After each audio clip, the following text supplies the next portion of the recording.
J'ai une question qui peut nous aider à grandir dans la foi. Que signifie marcher sur les eaux pour le croyant d'aujourd'hui? Les Saintes Écritures vont nous donner la réponse aujourd'hui même à l'émission À travers la Bible.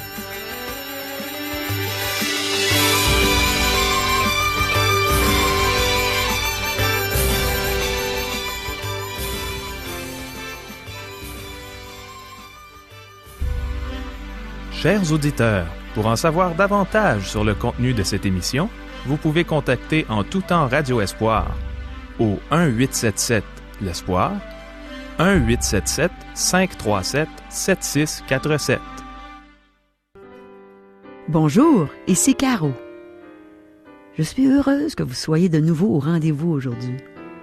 N'est-ce pas qu'on a du bon temps dans la parole de Dieu? Voici des questions qui sont peut-être les vôtres. Est-ce vrai que sans Christ, nous vivons dans la crainte? La nature humaine a-t-elle changé depuis le temps de Jésus? Quel est le seul miracle qu'on le retrouve dans les 4 évangiles? Pourquoi envoyons-nous les gens vers les psychiatres et les agences gouvernementales quand ils cherchent une solution à leurs problèmes? Où se trouvent les vraies solutions aux problèmes? La Bible dit-elle que le vrai chrétien doit être un serviteur? Est-ce que Pierre a bien fait de demander à Jésus qu'il ordonne qu'il aille vers lui en marchant sur les eaux? Est-ce que Pierre a manqué de foi quand il s'est mis à s'enfoncer dans l'eau? Quelles leçons pouvons-nous tirer de ce récit? Demeurez à l'écoute. On va entendre les réponses que donne la Bible et c'est le pasteur Régent Joly qui va nous donner tout ce bon enseignement qui vient de la parole de Dieu. Mais premièrement, prions. On a beaucoup de questions, Seigneur, aujourd'hui. Et on s'attend à ce que toutes nos réponses viennent de toi seul. Enseigne-nous. On est à tes genoux, Seigneur, on est devant toi, comme des petits oiseaux avec la bouche ouverte, en attendant que tu nous nourrisses, que tu nourrisses notre âme. Amen. À toi, Régent. Merci, Caro. Chers amis, aujourd'hui nous allons étudier le 14e chapitre de l'Évangile selon Matthieu. Nous allons voir que le mouvement d'opposition se poursuit contre Jésus, même qu'il augmente. Éventuellement, Jésus sera arrêté et crucifié. Mais l'Évangile selon Matthieu démontre clairement que Jésus-Christ contrôle toutes ces circonstances. Cela se verra de plus en plus alors que nous nous approcherons de la crucifixion. Ici, nous voyons comment prit fin la vie de Jean-Baptiste et la marche que fit Jésus sur la mer de Galilée. Ils prirent la mer sans Jésus, mais celui-ci vint les rejoindre. Lisons et débutons notre lecture de Matthieu chapitre 14, versets 1 et 2. En ce temps-là, Hérode le tétrarque, ayant entendu parler de Jésus, dit à ses serviteurs, « C'est Jean-Baptiste. Il est ressuscité des morts, et c'est pour cela qu'il se fait par lui des miracles. » Hérode ne douta point des miracles de Jésus, mais il était très superstitieux. Cet incident est un rappel d'événements passés tout récemment dans sa vie, ceux d'avoir fait périr Jean le Baptiste. Maintenant, Hérode identifie le Seigneur Jésus à Jean-Baptiste. Il pense que Jean-Baptiste est ressuscité des morts. Si vous pensez que c'est de la superstition, vous avez parfaitement raison. Nous sommes devant un homme des plus superstitieux, qui est en plus cruel, meurtrier. Il a fait assassiner le précurseur de Christ, et maintenant il veut s'en prendre à celui-ci. En fait, Hérode était un faible, un homme vil, dépravé et buveur. Aussitôt qu'il a entendu parler de Jésus, parce qu'il était superstitieux, sa crainte l'a mis dans tous ses états. Il voulait éliminer tout ce qui est de Jean-Baptiste. Certains vont dire que nous ne sommes pas superstitieux comme Hérode de nos jours. Vraiment? Allez demander au propriétaire de votre dépanneur combien il vend de livres et de revues d'astrologie en une semaine. Vous connaissez sûrement quelqu'un qui a fait sa carte du ciel, qui court après les horoscopes du jour. De plus, les religions païennes de l'Orient imprègnent notre société aujourd'hui de superstition. La race humaine est superstitieuse et nous le devenons lorsque nous nous éloignons de la parole de Dieu. C'est typique. Beaucoup de gens de nos jours qui se disent athées se tournent vers des sectes qui ne peuvent pas être plus païennes. Nous nous étonnons de voir des personnes intelligentes se laisser prendre par les sectes. Jésus avait reproché aux Juifs qui le rejetaient d'en recevoir d'autres qui viennent en leur propre nom. Aujourd'hui, nous acceptons de suivre quiconque nous fait des promesses. La nature humaine n'a vraiment pas changé. Nous pensons que nous sommes civilisés parce que nous avons le monde à notre portée, par divers moyens tels qu'ordinateurs, télévision. Malheureusement, cela ne fait pas de nous des gens civilisés. Hérode est celui qui a fait mourir Jean-Baptiste, et ce sont des événements qui se sont produits il y a peu de temps. Poursuivons notre lecture, verset 3. « Car Hérode, qui avait fait arrêter Jean, l'avait lié et mis en prison, à cause d'Hérodias, femme de Philippe, son frère. » L'arrestation de Jean est un événement passé qui se produisit à cause d'Hérodias. Hérode se faisait influencer par les autres. Ici, ce fut par Hérodias. Plus tard, ce sera par d'autres personnes. Il agissait en véritable politicien. Il faisait tout pour plaire aux autres. Verset 4. Parce que Jean lui disait, « Il ne t'est pas permis de l'avoir pour femme. » Jean-Baptiste avait dénoncé le péché d'Hérode.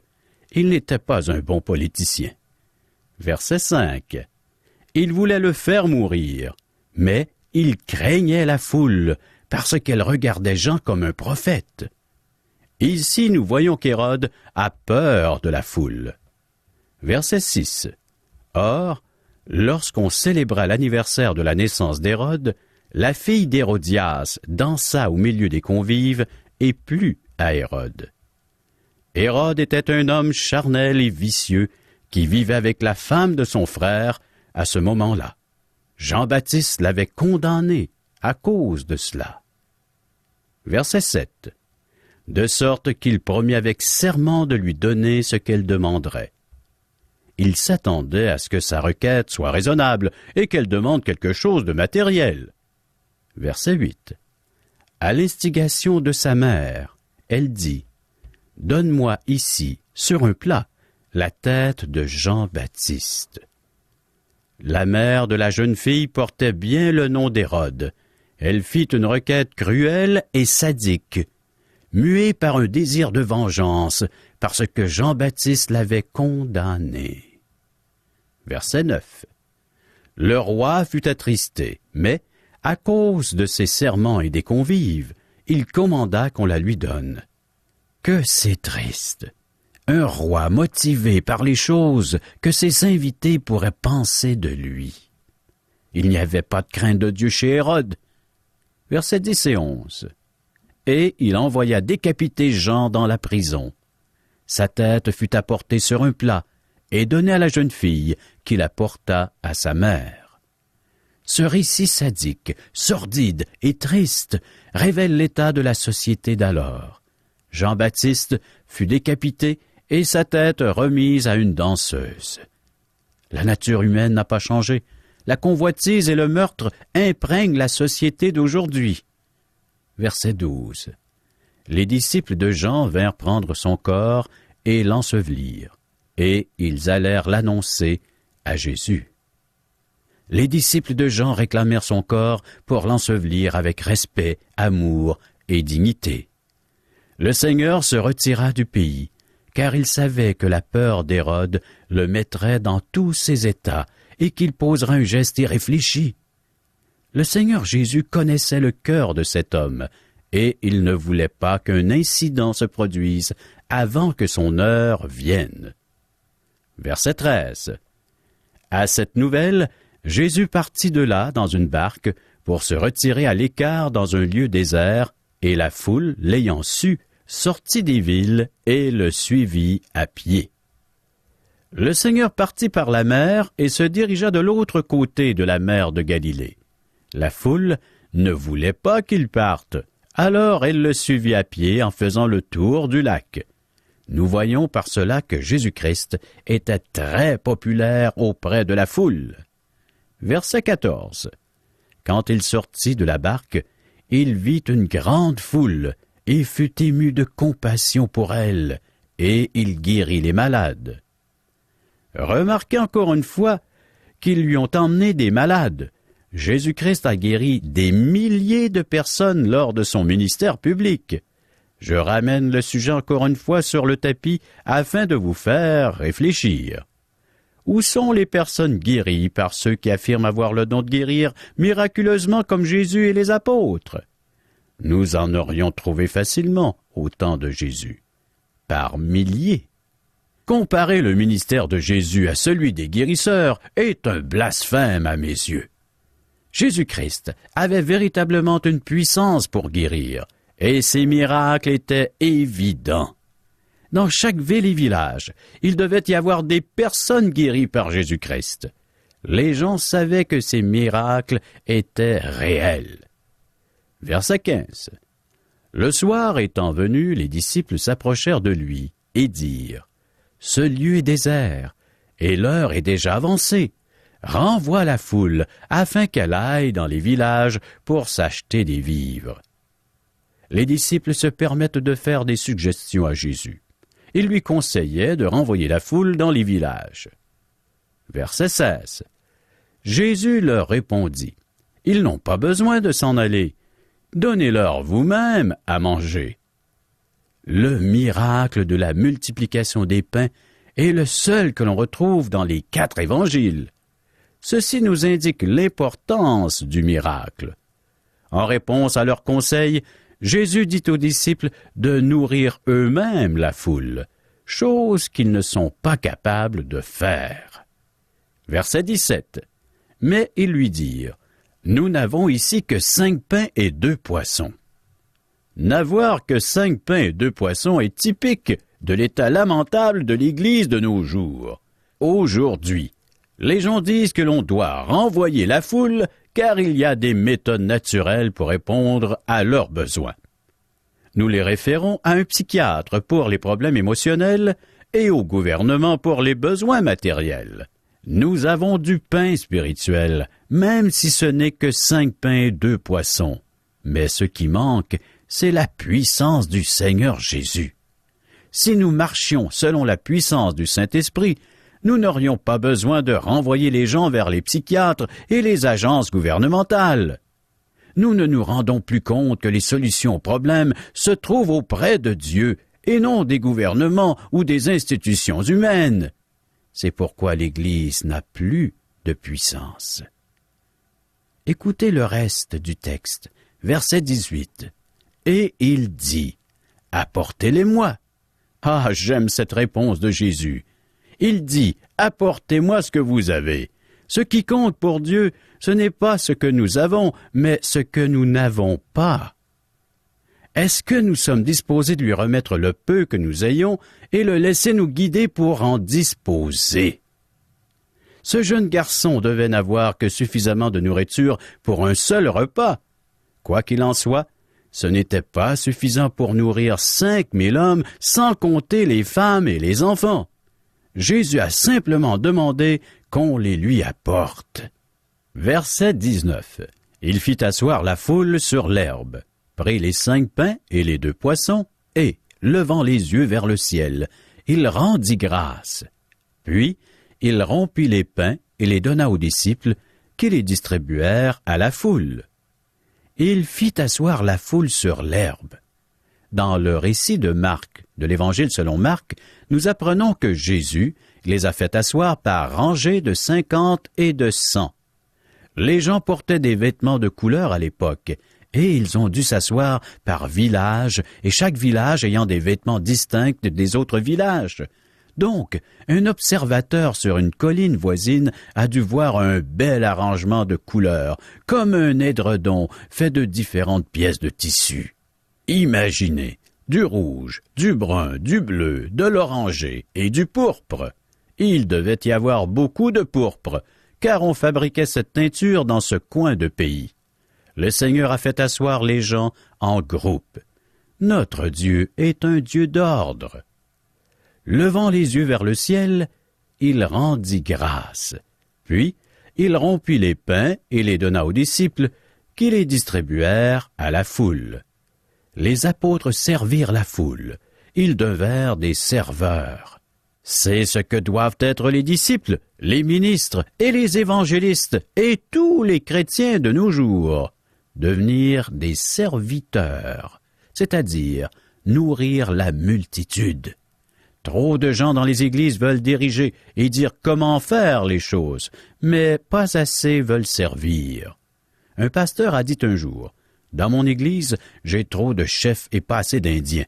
Tout le monde veut être le président d'un comité ou être responsable d'un ministère ou avoir un poste de leader.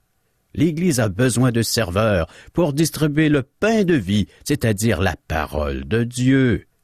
C'est notre raison d'être. Tous les croyants devraient distribuer le pain de vie. » Verset 20. Tous mangèrent et furent rassasiés, et l'on emporta 12 paniers pleins de morceaux qui restaient.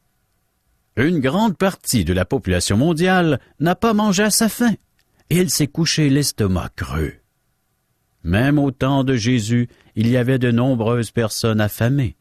Ces 12 paniers de morceaux qui restaient prouvent que tous ont mangé à leur faim. Verset 21. Ceux qui avaient mangé étaient environ 5000 hommes, sans les femmes et les enfants. Il y avait 5000 hommes, sans compter les femmes et les enfants.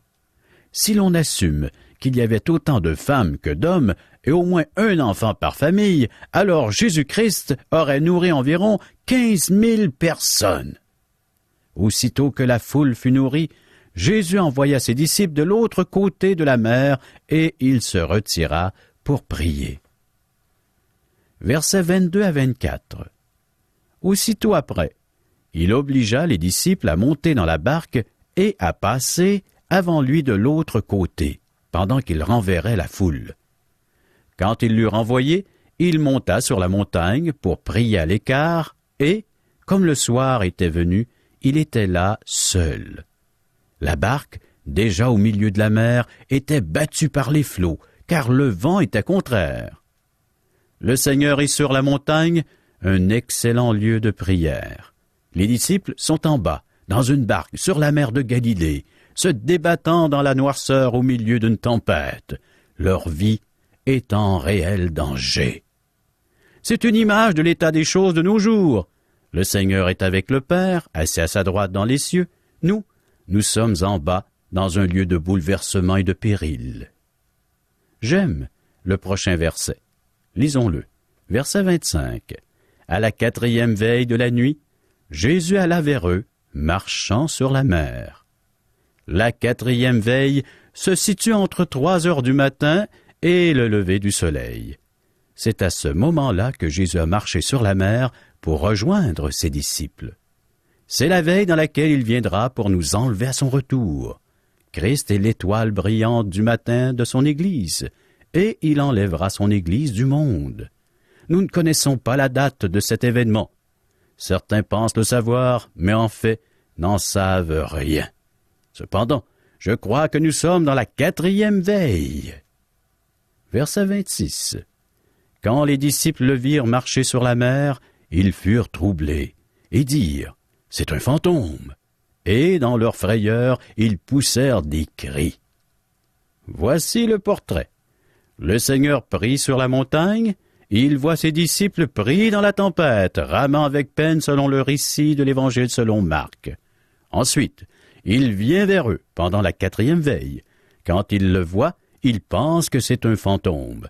Certains vont se demander si les apôtres étaient superstitieux. Peut-être jusqu'à un certain point, mais comment réagiriez-vous si quelqu'un venait vers vous en marchant sur l'eau? Un jour, quelqu'un a dit « Moi non plus, je ne croyais pas aux fantômes, jusqu'à ce que j'en voie un. » C'est le cas des disciples. Ils n'avaient jamais vu d'esprit et ils pensent qu'ils sont en train d'en voir un. Verset 27. Jésus leur dit aussitôt, « Rassurez-vous, c'est moi, n'ayez pas peur. » Jésus a rassuré ses disciples immédiatement. Verset 28. Pierre lui répondit, « Seigneur, si c'est toi, ordonne que j'aille vers toi sur les eaux. » Certains reprochent à Pierre d'avoir demandé d'aller vers Jésus. J'admire plutôt Pierre. Et pas seulement moi. William Carey, un missionnaire aux Indes, a dit « Attendez-vous à de grandes choses de Dieu et tentez de grandes choses pour Dieu. » C'est ce que fit Pierre. Je crains que la plupart d'entre nous, nous nous contentons de peu de Dieu. Jésus n'a pas adressé de reproche à Pierre. Versets 29 et 30. Et il dit, « Viens. » Pierre sortit de la barque et marcha sur les eaux pour aller vers Jésus. Mais, voyant que le vent était fort, il eut peur, et, comme il commença à enfoncer, il s'écria, « Seigneur, sauve-moi !» Seigneur, sauve-moi! Une prière courte, mais efficace. Poursuivons, verset 31. Aussitôt Jésus étendit la main, le saisit et lui dit, « Homme de peu de foi, pourquoi as-tu douté? » Pierre a commis l'erreur de détourner son regard de Jésus. Nous vivons dans un monde où des tempêtes font rage autour de nous. C'est alors qu'il faut regarder au Seigneur Jésus-Christ. Versets 32 et 33. Et ils montèrent dans la barque, et le vent cessa. Ceux qui étaient dans la barque vinrent adorer Jésus et dirent, « Tu es véritablement le Fils de Dieu. » Ce miracle a augmenté la foi de ses disciples. Il nous arrive de faire des pas de foi pour ensuite détourner nos regards du Seigneur pour les fixer sur les circonstances. Nous ne pouvons pas juger Pierre, car nous ne sommes pas mieux. Cependant, Dieu augmente notre foi. Versets 34 à 36. Après avoir traversé la mer, ils vinrent dans le pays de Génézareth. Les gens de ce lieu, ayant reconnu Jésus, envoyèrent des messagers dans tous les environs, et on lui amena tous les malades. Ils le prièrent de leur permettre seulement de toucher le bord de son vêtement. Et tous ceux qui le touchèrent furent guéris. Après la tempête, le Seigneur s'est de nouveau préoccupé de la foule. De nombreuses personnes furent guéries. Chers amis, vous avez peut-être présentement un cœur, un esprit, une âme agitée. Ne vous laissez pas abattre par les circonstances. Écoutez la voix du Maître, du Seigneur Jésus, qui a de la compassion pour chacun d'entre vous. Il dit, « Pourquoi? Pourquoi doutez-vous? Hommes de peu de foi, levons nos têtes et fixons nos regards sur la personne de Jésus. » Écoutez à nouveau sa promesse, que nous retrouvons dans Jean chapitre 14, verset 1er. « Que votre cœur ne se trouble point. Croyez en Dieu et croyez en moi. Croyez en celui qui a le pouvoir de changer toutes choses. » Toujours l'Évangile de Jean chapitre 14, verset 27. Il nous dit, « Je vous laisse la paix, je vous donne ma paix. Je ne vous donne pas comme le monde donne. Que votre cœur ne se trouble point et ne s'alarme point. » Nous pouvons nous confier en Jésus en toutes circonstances, pour toutes choses. Voilà la foi qui produit le véritable fruit, qui se nourrit des promesses du Seigneur Jésus-Christ. Confiez-vous en lui de tout votre être, et vous en verrez pleinement les résultats. Marcher par la foi, c'est faire confiance aux paroles de Jésus, et non à toutes ces circonstances terrestres. Le Seigneur lui-même a dit, « Le ciel et la terre passeront, mais mes paroles ne passeront point. » Évangile selon Matthieu, chapitre 24, verset 35. Chers amis, préparons-nous à la prochaine émission en lisant Matthieu, chapitre 15. Merci, Régent. J'aime tellement le récit de Pierre qui a marché sur les eaux pour aller à la rencontre de Jésus. C'était un grand pas de foi de sa part de demander à Jésus qu'il ordonne qu'il aille vers lui sur les eaux. Vous trouvez pas? Moi, j'ai un petit peu le tempérament de Pierre. Des fois, je fais des affaires vite, là, j'ai un grand pas de foi, mais des fois, je m'écroule tout de suite après. Je dois demander pardon, puis dire « Seigneur, sauve-moi ». Alors, si on regarde Pierre, on sait qu'il a manqué de foi ensuite, il a eu peur. Je pense que moi aussi j'aurais eu peur à sa place. Il s'est probablement mis à regarder l'eau profonde au lieu de regarder Jésus, au lieu de garder ses regards sur Jésus. Ça me fait penser à moi, justement. Parfois, j'avance dans un projet, puis j'ai confiance que le Seigneur va venir au secours de ma faiblesse, de mes incapacités, puis c'est ce qu'il fait. Mais des fois, en cours de route, je me mets à regarder les obstacles, les montagnes à surmonter, au lieu de garder mes regards fixés sur Jésus. Et plouf, je me mets à couler. Et je fais comme Pierre, je dis « Seigneur, sauve-moi !» Puis il le fait. Dieu est gracieux. Comme il est miséricordieux, patient, plein de bonté, d'amour. Vous n'êtes pas d'accord avec moi? Mon ami, est-ce qu'il y a une tempête dans ta vie en ce moment? As-tu commencé un projet pour réaliser qu'il est d'une envergure trop élevée pour toi? Te sens-tu stressé, inquiet? Est-ce que la panique commence à s'installer? Je connais ça, moi je passe par là des fois. Bien, arrête tout. Puis demande au Seigneur de calmer ton cœur. Prie. Examine si ce projet était approuvé de Dieu au départ. Si oui, confesse l'incrédulité qui t'a amené à t'inquiéter, à paniquer. Demande pardon à Dieu. Remercie-le pour son pardon. Puis demande-lui de venir au secours de ton incrédulité. Je parle par expérience. Fais-le, ça marche. Ça marche parce que le Seigneur est compatissant, lent à la colère, riche en bonté. Il se plaît à pardonner, à sauver. Mets ta confiance en lui. Tu l'as mise pour recevoir le salut qu'il t'a donné. Il t'a donné la vie éternelle. Mais entre-temps, il te donne tous les outils pour pouvoir travailler dans son œuvre. Et puis, oublie pas que c'est son travail qu'il fait à travers toi. Et des fois, on en prend trop sur nos épaules. On se prend peut-être pour Samson, je sais pas. Mais c'est Dieu qui est puissant, c'est pas nous. Il se plaît dans notre faiblesse, puis il aime qu'on lui demande. Il aime aussi qu'on n'attende pas là, de paniquer, mais que dès que la moindre inquiétude se montre le bout du nez, eh bien, arrêtons tout et allons dans la prière. Disons-lui, Seigneur, je portais à m'inquiéter un peu, là, je sais que ce projet est de toi. Aide-moi à l'amener jusqu'au bout pour ta gloire. Et Dieu va sûrement répondre à cette prière. Il aime prendre soin de nous, puis il aime déployer sa puissance sur notre faiblesse. On peut se glorifier de nos faiblesses afin que la puissance de Christ repose sur nous. Vous avez des commentaires? Des questions? Vous aimeriez savoir ce que la Bible a à dire sur tel ou tel sujet? Écrivez-nous. Vous pouvez recevoir par le fait même des cours bibliques que nous offrons tout à fait gratuitement, ainsi que des invitations à assister à l'un de nos merveilleux déjeuners de l'espoir offerts à la grandeur du Québec, où vous pourrez entendre des témoignages de vie transformées par le message de la Bible. Pour en connaître les dates et les endroits où auront lieu ces déjeuners, pour nous rejoindre, un des membres de l'équipe d'Aujourd'hui l'Espoir est disponible à recevoir vos commentaires.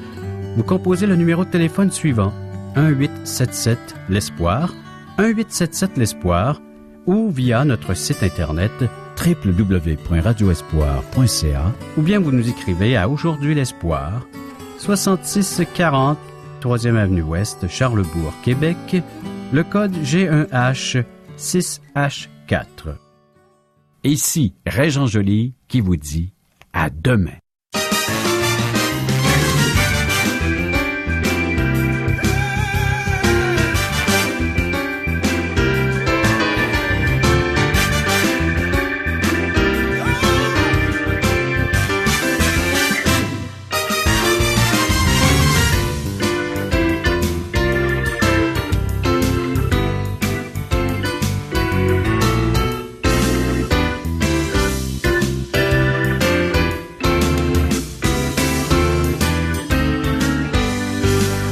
Cette émission vous a été présentée par Radio Espoir.